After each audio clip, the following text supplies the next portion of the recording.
Yes. What's the best fight scene ever?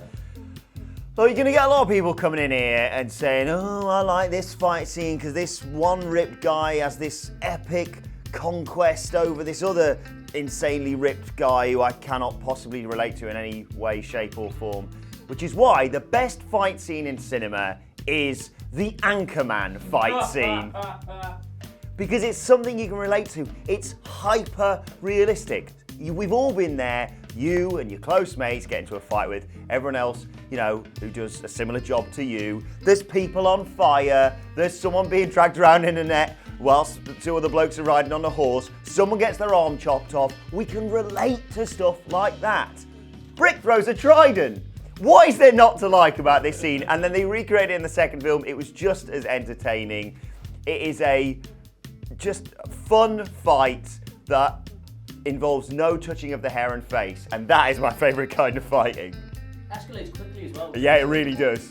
Good, right, so I'm going to kind of reveal my process a little bit here by accident. I was totally going to do the hallway scene from Oldboy, because it's like 3.5 minutes of like uncut, one take, like one side-scrolling shot of just like brutality. And even though it's like 20 people versus one, it should be like a complete pantomime, and you should see people whiffing punches all over the place. It somehow works. I think they must have shot it like loads and loads of times, but it's genuinely really, really good. But I just wanted to quickly look at like exactly how long it was and what the name of the director was. Just wanted to clarify a few things. So I Googled best movie fight scenes, and the first thing that came up, I was like, no, I'm doing that because I'd forgotten how much I love it. And it's the final boxing match from Snatch, which is Brad Pitt's greatest ever film, hands down. But the last scene, the problem he's got, if you've not seen the film, is that he is really good at boxing, and they keep trying to put him in boxing matches where he's supposed to lose, and he's so good at boxing, he just does not lose.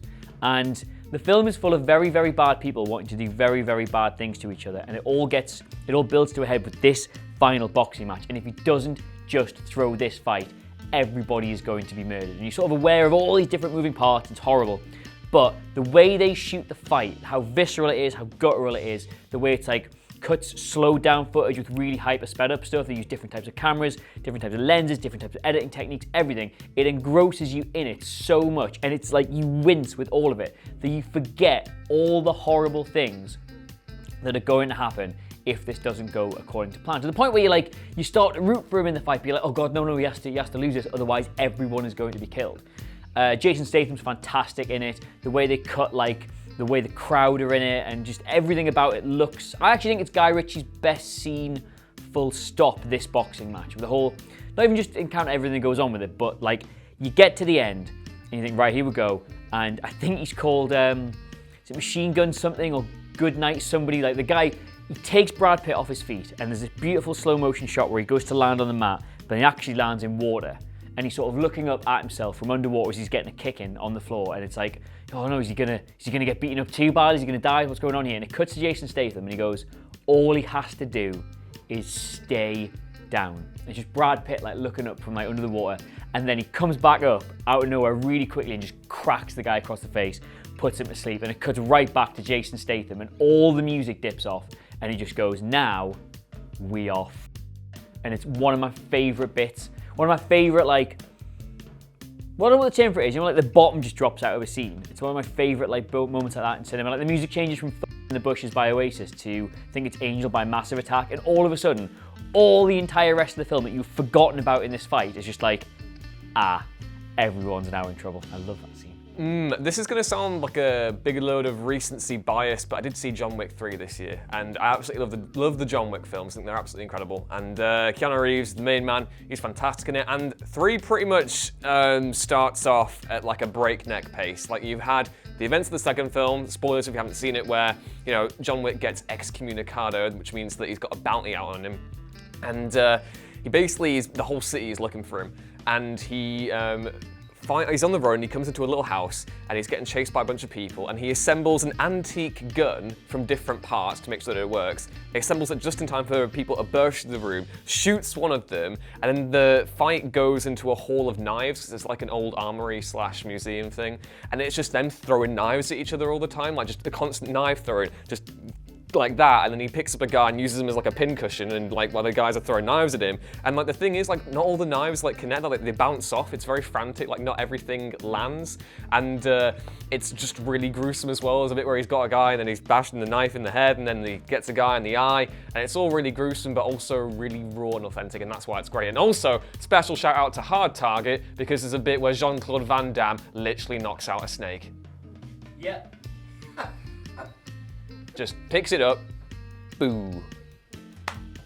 Go see Hard Target. Now, see, this is up for contention because there is so many like brilliant fight scenes in cinema, and one that I feel like I should mention, which I should do like a really long entry about, is the Kill Bill Volume 1 fight scene with the crazy 88s, where she's absolutely getting smashed by the Morning Star with Go-Go, and then all of these other people running with their masks on, and eyes are getting plucked out, and people are getting hit with katanas. It's wonderful. But as for my like personal preference, which I feel, you know, is the most important thing of this, is A, Sucker Punch, because that's a great movie. But most importantly, Upgrade. Upgrade would be my actual pick, which is a fantastic movie, the best film of 2018, full stop, best film. It's this gritty sci-fi, thriller-y crime thing about this guy who gets upgraded with a computer chip put in his neck called STEM. Like he loses a function of his limbs in a car crash and gets upgraded with a chip, and he decides to go on a revenge spree for the people who killed his wife in said car crash. And basically, as he's had this chip put in, and as he's learning that he can use his limbs again, the chip starts talking to him. So it has this computer-generated voice called STEM starts being like, "Hi, how you doing?" But like not as camp as that. But he basically helps him with this revenge quest, and starts like locating people that he can see in videos and stuff, and like back cataloguing them, and telling Logan Marshall Green's character where to go and like interrogate these people and find out what they're doing. So he sends them to this the house. The first fight scene is the best fight scene in my opinion, which is where he sends him to this house. And the guy's really aggressive and starts like attacking him. And Logan Marshall Green's like, "Oh, well, I don't know what to do." And Stem's like, "Let me take over, baby." And like takes control of all of his limbs, and starts like absolutely like kicking the crap out of this guy. And it comes completely out of left field. And he's like this super strong like warrior basically, and he's like almost crying whilst watching himself like destroy this man because he doesn't have control of his body. Is smacking him around the head with plates. He's coming at him with a knife. Stem's there like, use a knife, and it gets to this point where it all culminates with him like tearing this guy's face open. It's very graphic, but yeah, just the way that it's acted is fantastic. Watching Logan, like I keep calling him Logan, you know, Logan, my pal Logan. Watching him like not be able to control himself, and like the upset that's going across his face, whilst also being like bewildered and like excited and amazed, and also just like, oh my god, this is really cool, but also, oh my god, I'm literally killing someone and it's not me that's doing it. The way that is played out is so good, and the actual fighting itself is chef kiss.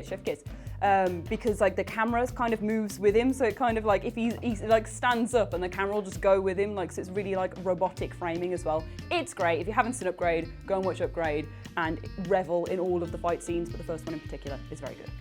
Well, obviously, like every single question we do on Chatty Faces, this was really difficult. In my mind first sprang to the kitchen fight from the Raid 2 or the subway fight from the Matrix, and all of those are obviously really good, but the fight that's actually stayed with me the most is the final fight between Jake LaMotta and Sugar Ray Robinson in Raging Bull. And when the first time I watched that movie, when I was a bit younger and just getting into movies, I actually didn't like the fight scenes in it, because Scorsese does this thing where he makes them kind of surreal and sort of impersonal in a way.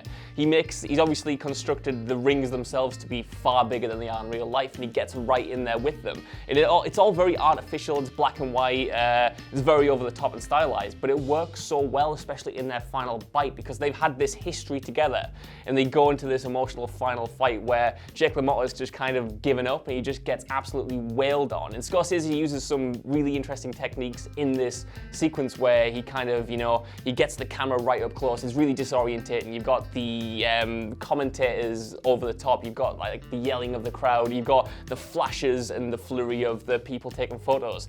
But he does a really cool thing at one point where LaMotta's kind of like on the ropes and he's sort of taunting Sugar Ray and he's saying like, come on, come on. And then the crowd just goes silent and the lighting goes really dim. And it does this really horrible kind of focus pull on Sugar Ray where he's kind of like an animal gearing up to just sort of lay into Jake this one final time. And it's just silence and nothing happens. And you just get this really prolonged close-up that feels like it's never going to end, followed by a flurry of ridiculous over-the-top violence when Jake is getting absolutely pummeled and blood's going all over the place. There's one point where he hits him so hard that he starts bleeding he gets punched and the blood goes all over like the crowd and the judges outside the ring. And it's ridiculous. And it's ridiculous in a way that it should sort of make it not impactful because it's so real, and yet it works so well and it is so memorable because it's so emotionally charged. And it's not just that the choreography is great or that the performances are good, which obviously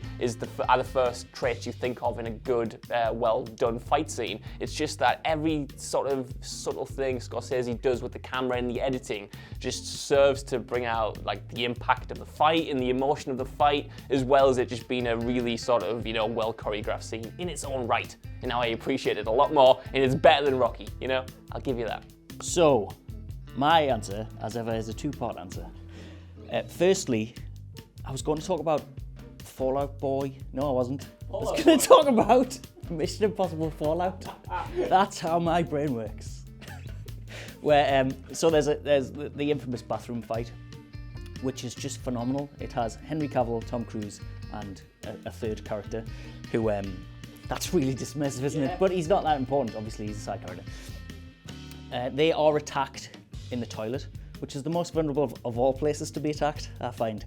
And this sequence is brutal and it's hard-hitting, and it makes no attempt to fetishize violence. It's like these guys are in real trouble. There's one point where Henry Cavill gets punched in the throat and he does this sort of comical, oh no, face, which is hilarious. But it really sells the moment. I was just watching it before and that bit stuck out loads. But the bit in that makes me think it's the best fight scene ever is sort of a watershed moment for me in my life. It's where Henry Cavill gets up, takes his jacket off and cocks his arms like that. It's phenomenal. It's like one of the best action movie sequences of all time. But you can't talk about that scene being excellent without knowing where it came from. And it made me think that the best fight scene of all time is in fact from The Bourne Identity. 2002, this was before fights were super real and super gritty. Like everything now, John Wick, Atomic Blonde, they're all based on hard-hitting, sort of camera right up in there, like smashing the living daylights out of each other, let's say. And it all goes back to Bourne. So before Bourne, everything was super stylized and like glossy, and James Bond hyper choreographed fighting that was made to look made so that the hero looked like a hero, like a Superman, basically. And then Bourne came along and it was awful, like shaky hand camera. You feel every hit, and you don't think these are people pretend fighting.